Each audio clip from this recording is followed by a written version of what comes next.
કથામાંથી અનેક ભાવ નીકળે છે. તૃણાવર્તનો ઉદ્ધાર કર્યો છે, જૃંભણ લીલાનું વર્ણન કર્યું છે. દશમ સ્કંધની બધી લીલા સાગર જેવી છે. સમયનું સ્મરણ રાખવું જ પડે છે. બાલકૃષ્ણ ધીરે ધીરે હવે મોટા થાય છે. ઘૂંટણીએ ચાલવા લાગ્યા છે. ગોશાળામાં આવે છે.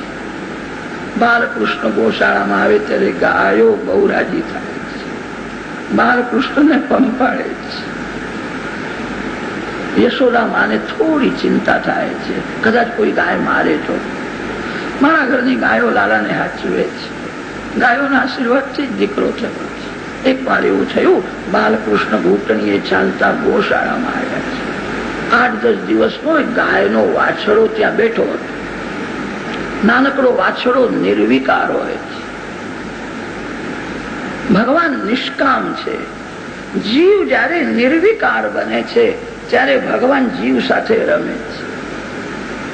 જીવને સંસારનું સુખ મીઠું લાગે છે, તેથી ભગવાન જીવથી દૂર રહે છે. જીવ જયારે ભગવાનના જેવો થાય છે. 8-10 દિવસનો વાછડો નિર્વિકાર છે. બેઠો હતો. એની અડધી આંખ ઉગાડી હતી, અડધી આંખ બંધ હતી. બાલકૃષ્ણ ઘૂંટણીએ ચાલતા ત્યાં આવ્યા છે. વાછડાને જુએ છે. લાલાને એવું થયું, આ મારો ભાઈબંધ બેઠો છે, મારા જેવો જ છે.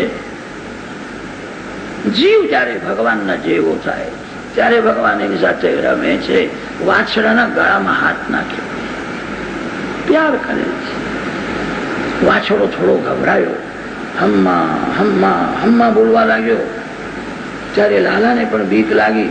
મૈયા મૈયા વાછડો ગાય માતાને અને બાલકૃષ્ણ યશોદા માતાને બોલાવે. રસોડામાંથી દોડતા દોડતા આવ્યા. શું થયું, શું થયું? બહુ ચપળ થયો છે, મને ઘરનું કામ કરવા દેતો નથી. લાલાને ઉઠાવી દીધો. ભાગવતમાં એવું વર્ણન છે, યશોદા માનું શ્રીઅંગ ભારે છે, સ્થૂળ શરીર છે, એવું લખ્યું છે. બાલકૃષ્ણ માની બહુ કાળજી રાખે. મારી માં બહુ કામ કરશે ને તો થાકી જશે. બાલકૃષ્ણ માને વારંવાર કે તું મને છોડીને ઘરનું કામ કરવા જાય છે ત્યારે મને એકલાને બહુ બીક લાગે છે. માં તું મને છોડીશ નહીં, મને ગોદમાં લઈને બેહી રહે. કેવું બોલે કે બેટા હું બેહી રહું તો ઘરનું કામ કોણ કરશે? કે ઘરનું કામ ગોપીઓ કરશે, તું કરીશ નહીં. મારી માં બહુ કામ કરે તો થાકી જશે. બહુ પ્રેમ કર્યો. હું બહુ કામ કરું, મારા લાલને ગમતું નથી. બાલ લીલાનું એ જ રહસ્ય છે. નંદ યશોદા શ્રી કૃષ્ણથી દૂર જાય ત્યારે રાક્ષસો આવે છે. નંદ જીવ છે, યશોદા બુદ્ધિ છે. વ્યવહારનું કામ શરીરથી કરો, ઇન્દ્રિયોથી કરો, તે સમયે તમારા લક્ષ્યને ભૂલશો નહીં. નંદ જીવ ભગવાનથી દૂર જાય, મથુરામાં જાય ત્યારે પૂતના આવે. યશોદામાં બાલકૃષ્ણને ભૂલીને ગોપીઓનું સન્માન કરવા જાય ત્યારે સપ્તાસુર આવે. બુદ્ધિ શ્રી કૃષ્ણથી દૂર ન જાય, જીવ ઈશ્વરથી વિમુખ ન થાય. વ્યવહારનું કામ કરવું જ પડે છે. પ્રારબ્ધ અનુસાર વ્યવહારનું કામ જે પ્રાપ્ત થયું છે તે કરો, તે સમયે તમારા લક્ષ્યને ભૂલશો. શરીર ઇન્દ્રિયોથી વ્યવહારનું કામ કરતા બુદ્ધિ શ્રી કૃષ્ણથી દૂર ન જાય. બાલ લીલાનું એ જ રહસ્ય છે. જીવ ઈશ્વરથી જયારે વિમુખ બને છે ત્યારે જ રાક્ષસો ઘરમાં આવે. જીવ ભગવાનના સન્મુખ હોય ત્યાં સુધી કોઈ રાક્ષસ આવતો નથી. બાલ લીલાનું આ જ રહસ્ય છે. બાલકૃષ્ણ કેવું બોલે છે. એક વાર ગર્ગાચાર્યજી ફરતા ફરતા ત્યાં આવ્યા છે. ગર્ગ પુરોહિતો રાજન યદૂનાં સુમહાતપાઃ વ્રજમ જગામ નંદસ્ય વસુદેવ પ્રણોદિતા. ગર્ગાચાર્યજી ફરતા ફરતા નંદ બાબાના ગોકુળમાં આવ્યા છે. નંદજીએ સ્વાગત કર્યું છે અને ગર્ગાચાર્યજીને કહ્યું છે, આપ આવ્યા તે બહુ સારું છે. વૃદ્ધાવસ્થામાં બાળક થયો છે, એને બધા લાલ લાલ કહીને બોલાવે છે. હજુ નામકરણ કર્યું નથી. તમે મારા બાળકનું નામકરણ. આપણા સનાતન ધર્મમાં 16 સંસ્કાર બતાવ્યા છે. સંસ્કારથી શુદ્ધિ થાય છે. સંસ્કાર કરવાથી દોષ દૂર થાય છે, નવીન શક્તિ ઉત્પન્ન થાય છે. બહારથી કોઈ પણ વસ્તુ ઘરમાં આવે એને શુદ્ધ કરો. તમે પાણીને ગાળીને લો છો, ગાળ્યા વિના પાણી લેવું નહીં, એ પાણીનો સંસ્કાર છે. એક દિવસ બુહારી ન કરો તો ઘર બગડે. બુહારી કરવી એ ભૂમિનો સંસ્કાર છે. જીવ માના પેટમાં આવે તે દિવસથી એને સારા સંસ્કાર આપવાની જરૂર છે. છોકરો થવાથી સુખ મળતું નથી. છોકરો લાયક થાય તો સુખ આપે. છોકરો લાયક ન હોય તો માતા પિતાને રડાવે છે. બાળક માના પેટમાં આવે તે દિવસથી એને સારા સંસ્કાર આપવાની જરૂર છે. જાત કર્મ સંસ્કાર છે, નામકરણ સંસ્કાર છે. આ જીવ પશુ પક્ષી યોનિમાં ભટકતો ભટકતો માનવ શરીરમાં આવે છે. આ જીવ એક દિવસ પશુ હતો. કોઈ કોઈ વખત બુદ્ધિમાં પશુના સંસ્કાર જાગે છે. માનવ પશુના જેવું બોલે છે, માનવ પશુના જેવી ક્રિયા પણ કરે છે. એ કોઈ જન્મમાં પશુ હતો અને તે પશુના સંસ્કાર જાગ્યા પછી પશુ થઈ જાય છે. અને તેથી સનાતન ધર્મમાં 16 સંસ્કાર બતાવ્યા છે. આજકાલના લોકો સંસ્કાર કરતા નથી અને તેથી પાપી પ્રજા ઉત્પન્ન થવા લાગી. નામકરણ સંસ્કાર છે. નંદ બાબાએ ગર્ગાચાર્યજીને કહ્યું છે, તમે આવ્યા છો તે સારું થયું, બાળકનું નામકરણ કરો. ગર્ગાચાર્યજીએ કહ્યું, નામકરણનો ધાર્મિક વિધિ બરાબર કરવો હોય તો 5-6 કલાક સમયની જરૂર પડે. કેટલાક લોકો લૌકિકને જ બહુ મહત્વ આપે છે. ગોર મહારાજને કહે છે, તમારી પૂજા જલ્દી પતાવજો, અમારો વરઘોડો 2 કલાક પડવાનો છે. અરે વરઘોડો ધાર્મિક વિધિ નથી. પૂજા પતાવશો નહીં. પૂજા શાંતિથી પ્રેમથી કરો. લૌકિકને બહુ મહત્વ આપવું નહીં. વરઘોડામાં ફરવું હોય 15 મિનિટ અડધો કલાક ફરવો. પૂજામાં ઉતાવળ કરે અને વરઘોડામાં ફરે. લૌકિકને બહુ મહત્વ આપે તો ધર્મ ગૌણ થઈ જાય. નામકરણનો ધાર્મિક વિધિ કરવો હોય 5-6 કલાકનો સમય જોઈએ. તમારો પ્રેમ છે, તમે ગામના લોકોને બોલાવશો, ચાંદલો કરવામાં જ વખત જાય છે. નંદજીએ કહ્યું, હું લૌકિકને બહુ મહત્વ આપતો નથી, ધાર્મિક સંસ્કાર બરાબર થવો. મારે કોઈને આમંત્રણ આપવું નથી. 2 બાળકો, 2 માતાઓ, તમે અને હું આપણે ઘરના જુઓ. મારે કોઈને આમંત્રણ આપવું નથી. ધાર્મિક વિધિ બરાબર કરો. શ્રી કૃષ્ણનું જન્મ નક્ષત્ર છે રોહિણી. રોહિણી નક્ષત્રના દેવની સ્થાપના કરી છે. એક એક નક્ષત્રના એક એક માલિક દેવ હોય. વેદોમાં એવું વર્ણન છે. રોહિણી નક્ષત્રના દેવની સ્થાપના કરી, પૂજા કરી, અગ્નિમાં હોમ કર્યો. ચોખામાં સોનાની સળીથી નામ લખ્યું છે. નામદેવની પૂજા કરી છે. પછી નામકરણ સંસ્કાર.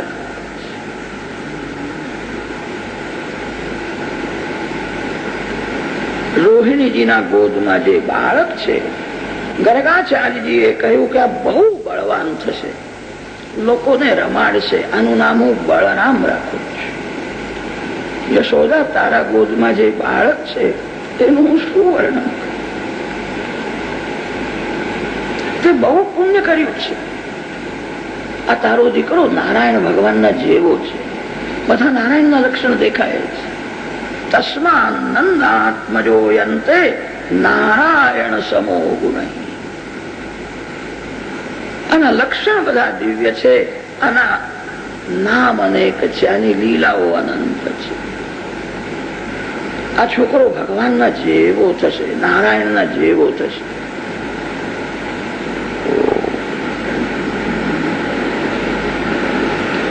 શ્રી શ્રીધર સ્વામીનો અર્થ સરળ છે. નારાયણ સમાન શ્રી કૃષ્ણ થશે, આવો શ્રીધર સ્વામીનો અર્થ છે. નારાયણેન સમા શ્રી કૃષ્ણ. વૃંદાવનના સંતોને શ્રી શ્રીધર સ્વામીનો અર્થ બહુ ગમ્યો નથી. અર્થ ઉલટાવી દીધો. નારાયણ શ્રી કૃષ્ણ સમાન છે. નારાયણેન સમઃ શ્રી કૃષ્ણ. નારાયણ સમઃ યેન શ્રી કૃષ્ણેન ઇતિ નારાયણ સમઃ. નારાયણ અને શ્રી કૃષ્ણ એક જ છે. નારાયણ શ્રી કૃષ્ણમાં જરા પણ ભેદ નથી. પ્રેમમાં થોડો પક્ષપાત થઈ જાય. વૃંદાવનના જે સંતો છે એમના ઈષ્ટદેવ દ્વિભુજ મુરલી મનોહર શ્રી કૃષ્ણ. નારાયણ ચતુર્ભુજ છે. નારાયણ શંખ ચક્ર ગદા પદ્મધારી છે. વૃંદાવનના સંતોના ઈષ્ટદેવ મુરલી મનોહર શ્રી કૃષ્ણ છે. નારાયણ સમાન શ્રી કૃષ્ણ છે. આવો જે અર્થ કરે છે તે અર્થમાં નારાયણ મુખ્ય થાય છે અને શ્રી કૃષ્ણ ગૌણ થઈ જાય છે. નારાયણ ભગવાનના જેવો અર્થ છે. વૃંદાવનના સંતોએ અર્થ કર્યો નારાયણ શ્રી કૃષ્ણ સમાન છે. નારાયણ સમઃ યેન શ્રી કૃષ્ણેન ઇતિ નારાયણ સમઃ. નારાયણ શ્રી કૃષ્ણ સમાન છે. નારાયણ કરતા પણ મારા શ્રી કૃષ્ણ શ્રેષ્ઠ છે. નારાયણ અને શ્રી કૃષ્ણ બંને એક જ છે. આ પ્રેમ કથા છે. પ્રેમમાં થોડો પક્ષપાત થઈ જાય. વૃંદાવનના જે સંતો છે એમની નિષ્ઠા દ્વિભુજ મુરલી મનોહર શ્રી કૃષ્ણ. વૃંદાવનના સંતો વાતો કરે છે હું નારાયણને વંદન કરું છું, નારાયણ કરતા પણ મારો કનૈયો મને બહુ ગમે. અનેક વાર ગોપીઓ ચર્ચા કરે મારો કનૈયો નારાયણ કરતા શ્રેષ્ઠ છે.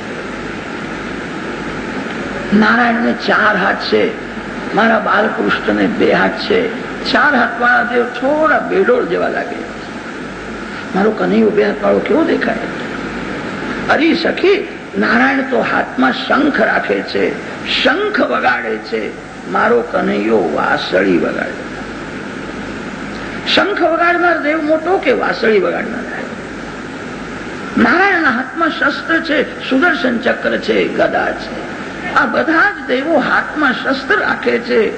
મારો કનૈયો હાથમાં શસ્ત્ર લેતો નથી. ગોકુળના શ્રી કૃષ્ણ પ્રેમની મૂર્તિ છે. બીજા બધા દેવો શસ્ત્રથી ઘાયલ કરે છે. ગોકુળના શ્રી કૃષ્ણ પ્રેમથી ઘાયલ. લાલાની વાસળી જેના કાને ગઈ એ રાક્ષસ હોય કે પશુ હોય, લાલાનો દાસ બની જાય છે. બીજા બધા દેવો શસ્ત્રથી મારે છે, કનૈયો પ્રેમથી મારે. શ્રી કૃષ્ણ પ્રેમની મૂર્તિ છે. શ્રી કૃષ્ણના આંખમાં એવો પ્રેમ ભરેલો છે, એક વાર જેને નજર આપે, લાલાની નજર પડે એ લાલાનો દાસ બની જાય. એ પ્રેમથી ઘાયલ કરે છે. બીજા બધા દેવો શસ્ત્રોથી ઘાયલ કરે છે. મને એમ લાગે છે વૈકુંઠના નારાયણ કરતા પણ મારો કનૈયો શ્રેષ્ઠ છે. કેવી વાસળી વગાડે છે. વૈકુંઠના નારાયણ તો શંખ વગાડે.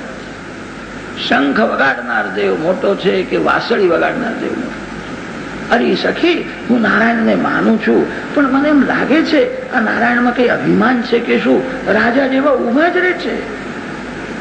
મારો કનૈયો સૌથી મોટો છે, એને જરાય અભિમાન નહીં, મારા પાછળ પાછળ ચાલે છે. વગર બોલાવે મારા ઘેર આવે. બહુ પ્રેમ કરે છે. કનૈયો જેવી લીલા કરે એવી લીલા તો વૈકુંઠના નારાયણ પણ કરી શકે. વૈકુંઠના નારાયણને કોઈ કહી શકે કે તમે નાચો? એ તો રાજાધિરાજ છે, પરમાત્મા છે. કોઈ આવું બોલી શકે નહીં. ગોપી તો પ્રેમથી બાલકૃષ્ણને કે તને મારું માખણ ભાવે છે, મારા ઘરના જેવું માખણ તને કોઈ ઠેકાણે મળશે નહીં, મારા ઘરનું માખણ ખાવું હોય તો તું નાચ. નચાવે. ગોપી નાગર થઈ નાચે. આ આનંદ વૈકુંઠના નારાયણ ક્યાં આપે છે? નારાયણ તો રાજાધિરાજ છે, સર્વથી શ્રેષ્ઠ છે. મારો કનૈયો સર્વથી શ્રેષ્ઠ છે, એને જરાય અભિમાન નથી. મારા પાછળ આવે છે, મારા ઘેર આવે છે. અરે સખી, કનૈયો જેવી લીલા કરે છે એવી લીલા વૈકુંઠના નારાયણ પણ કરી શકે. રૂપ માધુરી, વેણુ માધુરી, લીલા માધુરી શ્રી કૃષ્ણમાં કઈ દિવ્ય છે. માર્ગમાં કોઈ સ્ત્રી જતી હોય તેના સાડીને કોઈ દેવ પણ ખેંચી શકે. દેવોને બીક લાગે છે, પરસ્ત્રીને સ્પર્શ કરીએ તો કદાચ અમારું અપમાન થશે. બાલકૃષ્ણ તો બાળક છે, એના માટે કોઈ પરસ્ત્રી નથી. દોડતો જાય, ગોપીની સાડી ખેંચે. ગોપીને બહુ વાલો લાગે છે. આવી લીલા કોઈ દેવ પણ કરી શકે. એ ગોપી મહી વેચવા જતી હતી. ઘરમાંથી જયારે બહાર નીકળી ત્યારે એના મનમાં એવો સંકલ્પ થયો, આજનું માખણ બહુ સરસ છે, આ દહીં બહુ મીઠું છે, બાલકૃષ્ણને ભાવે એવું છે. માર્ગમાં મને કનૈયો મળે તો સારું, લાલાને આપવું છે. મારા ઘરનું માખણ લાલાને બહુ ભાવે છે. આજે માર્ગમાં મને કનૈયો મળે. શ્રી કૃષ્ણનું સ્મરણ કરતી કરતી જાય. બજારમાં આવ્યા પછી એને કનૈયો જ યાદ આવ્યો. બજારમાં બોલવાનું કે માખણ લો, દહીં લો બોલવાનું, એને માખણ શબ્દ જ યાદ આવતો નથી. ગોપી બોલે છે, માધવ લો રે માધવ, હું તો વેચનતી વ્રજની નારી, માધવ લો માધવ. એના મનમાં માધવ છે, એના બુદ્ધિમાં માધવ છે, એને ગોળીમાં પણ માધવ દેખાય. માખણ શબ્દ એને યાદ આવતો નથી. બજારમાં બોલે છે, માધવ લો માધવ. બાલકૃષ્ણ તે સાંભળે છે, આ કેવી જબરી છે, મને જ વેચવા નીકળી છે. માર્ગમાં એને બાલકૃષ્ણ મળ્યા. ગોપીને કહ્યું, વળી સખી મને માખણ આપ, હું ગોકુળનો રાજા છું. એની સાડી ખેંચવા લાગ્યા. મને આપ્યા વિના માખણ ક્યાં વેચવા જાય? ગોપીને આનંદ થાય. કેવું બોલે છે. ગોપીના હૃદયમાં બહુ પ્રેમ છે. દાદાને માખણ આપવાની ઈચ્છા છે. બહારથી થોડો ક્રોધનું નાટક કરે છે. કનૈયા, હું મોટા ઘરની છું, મને છોડ. એવી રીતે તું મારી સાડી ખેંચે ઠીક નથી. કોઈ જુએ તો મને જવા દે. દાદાએ કહ્યું, હું નહીં જવા દઉં, હું ગોકુળનો રાજા છું, મને માખણ આપ્યા વિના ક્યાં વેચવા લઈ જાય? ગોપી લાલાને કે, તું શાનો રાજા આવ્યો? ગોકુળના રાજા તો દાઉ ભૈયા છે, તું રાજા નથી. નંદ બાવા ગોરા છે, યશોદાજી ગોરા છે, તું ગોરો નથી. મેં તો એવું સાંભળ્યું છે, નંદ બાવા બજારમાં તું લઈ આવ્યા, તું રાજા શાનો આવ્યો? જ્યાં અહીંથી. ગોકુળના રાજા તો દાઉ ભૈયા છે. આવું બોલે છે. બાલકૃષ્ણને ગમે ને તું આવું બોલે છે. હું રાજા છું કે તું રાજા નથી, હું તને નહીં આપું, મને છોડ. લાલાને છોડીને ગોપી જવા લાગી. એના હૃદયમાં પ્રેમ છે. મારા પાછળ પાછળ આવશે, એને મારા ઘેર લઈ જવો છે, લાલા સાથે રમવું છે, પછી એને માખણ આપીશ. આવશે, થોડુંક ચાલે અને પાછળ જુએ. બાલકૃષ્ણ એના પાછળ પાછળ ચાલે આવે. રસ્તામાં એક પથ્થરો પડ્યો હતો, તે લાલાએ ઉઠાવી લીધો. ગોપીની નજર શ્રી કૃષ્ણના મુખમાં છે. લાલાની આંખ કેવી છે, લાલાના વાળ કેવા છે, મુખારવિંદના દર્શનમાં તન્મય છે. લાલાના હાથમાં પથ્થર છે, તે ગોપીને દેખાતું જ નથી. હાથમાં પથ્થર લઈને પાછળ પાછળ ચાલે છે કે આવે છે. ગોપી જવા લાગી ત્યારે લાલાએ પથ્થર એના ગોળી ઉપર માર્યો. ગોળી ફોડી નાખી. દહીં બધું ઢોળાયું. બાલકૃષ્ણ દોડતા દોડતા ઘરમાં આવ્યા. લાલાને મેં આપ્યું નહીં, તે મારી ગોળી ફોડી નાખી. કનૈયો દોડતો દોડતો ઘરમાં આવ્યો. માએ લાલાને ગોદમાં લીધો. પૂછે છે, કેમ દોડતો આવ્યો? તેમાં એક ગોપી છે ને, એ વાઘણ જેવી છે, મને મારવા આવે છે, મને બહુ બીક લાગે છે. બાલકૃષ્ણને ગોદમાં લઈને બેઠા.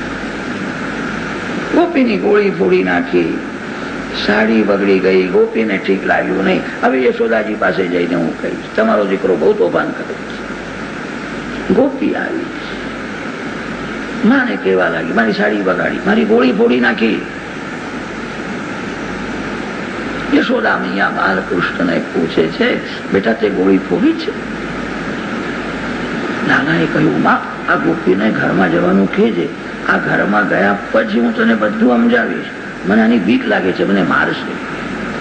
કે બેટા તું મારા ગોદમાં છું, તને કોઈ મારે નહીં, તારે જે કઈ કહેવું હોય તે કહી દે.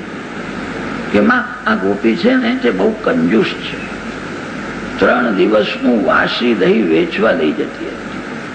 એના દહીંને વાસ આવતી હતી. મેં વિચાર કર્યો, ગોકુળ ગામમાં કોઈ ગરીબ માણસ એનું વાસી દહીં લે અને દહીં ખાઈને કદાચ તાવ આવે તો મારા ગામમાં કોઈને તાવ આવે નહીં. આરોગ્ય પ્રચાર મંડળનો અધ્યક્ષ હું છું, કનૈયો જ બધાનું આરોગ્ય. 3 દિવસનું એનું વાસી દહીં હતું, વાસ આવતી હતી. આવું 3 દિવસનું દહીં વેચવા લઈ જતી હતી, તેથી મેં એને ગોળી ફોડી નાખી. યશોદાજીએ તો ગોપીને ઠપકો આપ્યો, આપણા ગોકુળમાં દહીં માખણની કઈ ખોટ પડી છે, 3 દિવસનું વાસી દહીં વેચવા લઈ જતી. ગોપીએ કહ્યું 3 દિવસ 2 દિવસ તો થઈ ગયા, હવે જે થયું તે થયું. મારા લાલાએ ગોળી ફોડી, કોઈને કહીશ નહીં. મારા ઘરની 5 ગોળીઓ તને આપું. અત્યારથી ગામમાં જાહેરાત થાય, તોફાન કરે છે, ગોળી ફોડે છે, તે મોટો થયા પછી એને વહુ કોણ આપશે? મારે લાલાનું લગ્ન કરવું. માનો કેવો પ્રેમ. ગોપીએ કહ્યું છે, હું તકરાર કરવા આવી નથી, હું તો કહેવા આવી. કનૈયો ગોળી ફોડે તોય બહુ હાલો લાગે, એના વિના અમે રહી શકતા નથી. લાલાની વાતો કર્યા વિના મન માનતું નથી. ગોળી ફોડે તોય ભાલો લાગે. શ્રી કૃષ્ણ જેવી લીલા કરે છે એવી લીલા કોઈ દેવ કરી શકે. શ્રી કૃષ્ણની લીલા માધુરી અલૌકિક છે. તેથી સંતોએ અર્થ કર્યો છે, નારાયણ શ્રી કૃષ્ણ સમાન છે. નારાયણ સમાન શ્રી કૃષ્ણ છે. આ અર્થમાં નારાયણ મુખ્ય અને શ્રી કૃષ્ણ ગૌણ થાય. ઈષ્ટદેવમાં પ્રીતિ હોય, પ્રેમમાં પક્ષપાત થઈ જાય. મારા શ્રી કૃષ્ણ નારાયણ કરતા એ શ્રેષ્ઠ છે. નારાયણ અને શ્રી કૃષ્ણ બંને એક જ છે, જરા પણ ભેદ નથી. તસ્માનંદાત્મજોયંતે નારાયણ સમો ગુણૈઃ શ્રિયા કીર્ત્યાનુભાવેન ગોપાયસ્વ સમાહિતા.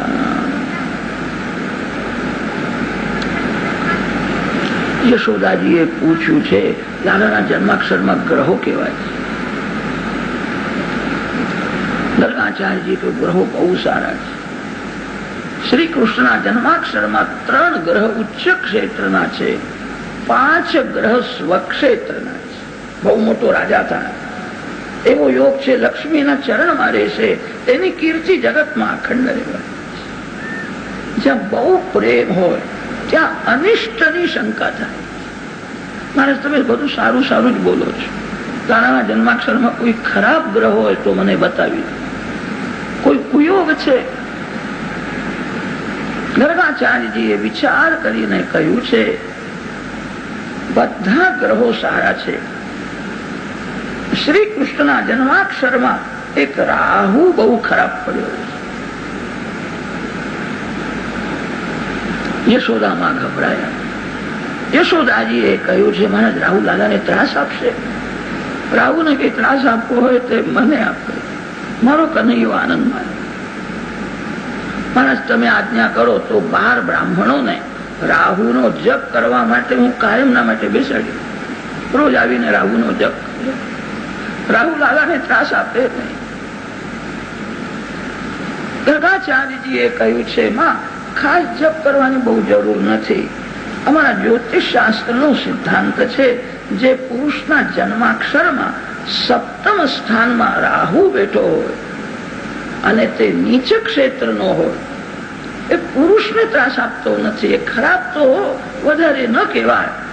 ખરાબ યોગ એટલો જ બતાવે છે, આ બાળક અનેક સ્ત્રીઓનો ધણી થશે, એટલો જ ખરાબ યોગ. એને કઈ થવાનું નથી. જે પુરુષના જન્માક્ષરમાં સપ્તમ સ્થાનમાં નીચ ક્ષેત્રનું રાહુ હોય એ અનેક સ્ત્રીઓનો ધણી થાય, એવો યોગ છે. યશોદા માતાએ કહ્યું, એક મહાત્મા આવેલા અને તે કહેતા હતા કે આ તો 16,000 રાણીઓનો ધણી થવાનો છે. કે માં એવું દેખાય. કોઈ રાણી લાલાને ત્રાસ તો નહીં આપે ને, કે ત્રાસ નહીં આપે. બીજા બધા ગ્રહો સારા છે. મને આનંદ છે. ગર્ગાચાર્યજીને યશોદાજીએ કહ્યું છે, હવે બહુ મોડું થયું, તમે ભોજન કરો. ગર્ગાચાર્ય મહાન જ્ઞાની છે, તપસ્વી બ્રાહ્મણ છે. કોઈનું પાણી પણ એમને ચાલે નહીં. સ્વેચ્છાચારમાંથી દુરાચાર ઉત્પન્ન થાય. ગમે તેના હાથનું ખાય, ગમે તેનું પાણી પીએ, એની બુદ્ધિ બગડે. સદાચારી બનો. સ્વેચ્છાચારમાંથી દુરાચાર ઉત્પન્ન થાય. ગર્ગાચાર્યજી મહાન જ્ઞાની છે, તપસ્વી છે. મને કોઈનું પાણી પણ ચાલે નહીં. હું મારા હાથે જળ ભરીશ, મારા ભગવાનના માટે રસોઈ બનાવીશ, ભગવાનને ભોગ ધરીને હું પ્રસાદ. યશોદાજીએ કહ્યું કે હું જાણું છું. ગર્ગાચાર્યજી સ્નાન કરીને આવ્યા છે, જમના જળ લઈ આવ્યા છે. યશોદાજીએ કહ્યું, તમારા ઠાકોરને ભાવે એવી સુંદર કોઈ મીઠાઈ બનાવો, તમારા ભગવાનને ભોગ ધરો, પછી તમે પ્રસાદ. તમારા ભગવાનને શું ભાવે? ગર્ગાચાર્યજીએ કહ્યું, મારા ઈષ્ટદેવ નારાયણ, મારા નારાયણને ખીર પૂરી ભાવે. રસોઈ ભગવાનના માટે કરો. રસોઈ કરવી ભક્તિ છે. કેટલીક માતાઓ તો એવું સમજે છે, મંદિરમાં જઈને કામ કરીએ ભક્તિ, ઘરનું કામ કરીએ ભક્તિ નહીં. ભૂલ છે. તમારું ઘર ભગવાનનું ધામ છે. ઘરનું કામ પ્રેમથી કરો, ભગવાનના માટે કરો. ભગવાનનું સ્મરણ કરતા જે ભગવાનના માટે રસોઈ કરે છે, ભગવાન એ માને છે, મારી ભક્તિ કરે. આજકાલની આ માતાઓને રસોઈ કરવાનો કંટાળો આવે છે. બહાર બહુ ફરે, બજારમાંથી ભૂસું ગાંઠિયા મંગાવીને છોકરાઓને ખવડાવી. તે બજારના ગાંઠિયા ખાય કે છોકરાઓ પણ એક નંબરના ગઠિયા થઈ જાય. જ્યાં લગ્ન થયું કે માતા પિતાથી જુદા થઈ જશે, માતા પિતા સાથે રહેવું ગમતું, એ બજારનું ખવડાવ્યું, તેથી એની બુદ્ધિ બગડી. બજારનું ખાવું નહીં. તમારા હાથે ઘરમાં પવિત્રતાથી રસોઈ કરો, ભગવાનને ભોગ ધરો. અન્ન અમૃત થઈ જશે. અમૃતવત ભુંજીત અમૃતસ્ય ઉપસ્તરણમસી અમૃતસ્ય પિધાનમસી. અન્નને અમૃત બનાવો. પવિત્રતાથી રસોઈ કરો, ભગવાનનું સ્મરણ કરતા કરતા રસોઈ કરો, ભગવાનને ભોગ ધરો. કેટલાક લોકો એવા હોય છે, ઘરમાં રસોઈ થાય તો ઠાકોરજીને ભોગ ધરે છે.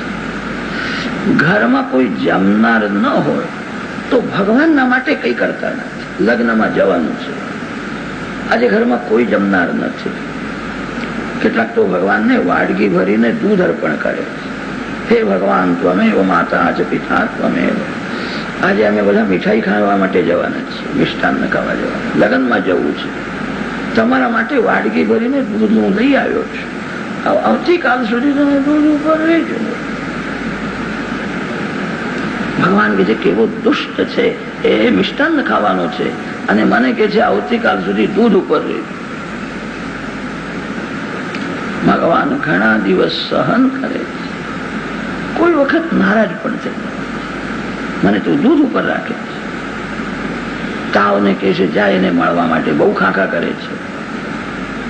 એવો તાવ આવશે, એવો તાવ આવશે, ડાક્ટર આવીને કહે છે કે હવે થોડા દિવસ એને અન્ન આપશો જ નહીં, દૂધ અને મોસંબી ઉપર જ રાખવું પડશે. ભગવાન કહે છે તું મને એક દિવસ દૂધ ઉપર રાખે તો 15 દિવસ હું તને દૂધ ઉપર રાખી. તું ક્યાં જવાનો હતો? ભગવાન ઘણા દિવસ સહન કરે છે. રસોઈ ભગવાનના માટે કરો. ઘરમાં કોઈ જમનાર નથી તેથી શું? કોઈ ખાસ મહેમાન આવી જાય તો કરવું પડે છે. માનવના માટે કરો છો, ભગવાનના માટે કેમ કરતા નથી? માનવ ભૂલી જશે, ભગવાનના માટે કર્યું હશે તો ભગવાન કોઈ દિવસ ભૂલશે.